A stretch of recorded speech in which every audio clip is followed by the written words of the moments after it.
Allez, on finit avec Angel of Death. C'est le genre d'animé qui commence comme un cauchemar, littéralement. Tu te réveilles, tu sais plus où t'es, il fait sombre, tu n'as aucun souvenir, juste une ambiance froide, inquiétante et un ascenseur. Nous, on va suivre Rachel dans tout ça.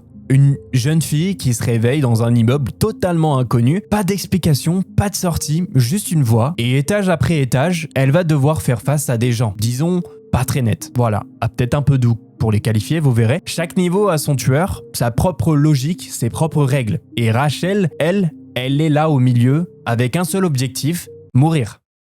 Ouais, non, mais vous avez bien entendu, son objectif c'est de mourir. Elle ne cherche pas à s'échapper, elle ne cherche pas non plus à survivre, elle veut mourir. Mais pas n'importe comment. Ah oui, attendez, on fait pas les choses à moitié ici. Et c'est là qu'elle croise Zach, un meurtrier, un vrai. Grande foi à la main, pansement sur le visage, un gars flippant à première vue, mais lui, il a une promesse à tenir, il va la tuer. Mais seulement s'il arrive à sortir ensemble.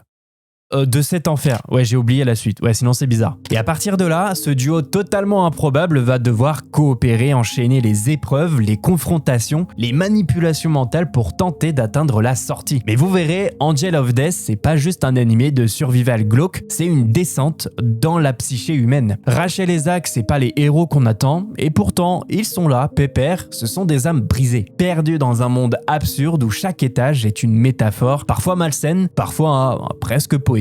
Toujours dérangeante dans tous les cas, ça, on reste dans le délire. Côté ambiance, on est dans un huis clos constant, l'animé a ce rythme lent mais pesant qui te garde tendu du début à la fin. Chaque personnage est instable, chaque dialogue te fait douter et la musique, l'esthétique également, c'est minimaliste, c'est plutôt froid, un peu jeu vidéo old school, normal vu que l'animé est basé sur un jeu RPG horreur du même nom qui avait cartonné au Japon. Et franchement, cette sensation-là, elle est parfaitement retranscrite dans la série. Après le jeu, je l'ai pas testé, pour être honnête. Derrière le sang, derrière la folie, il y a une vraie question qui plane. Est-ce qu'on mérite tous d'être sauvés? Ou alors, est-ce qu'on fuit juste le vide à l'intérieur? Alors ouais, Angel of Death, c'est pas un animé joyeux, mais si vous aimez les ambiances sombres, les personnages tordus, les jeux de regard et les dialogues pesants, ce genre de truc qui vous colle à la peau pourrait bien vous plaire. Disponible sur Crunchyroll avec 16 épisodes.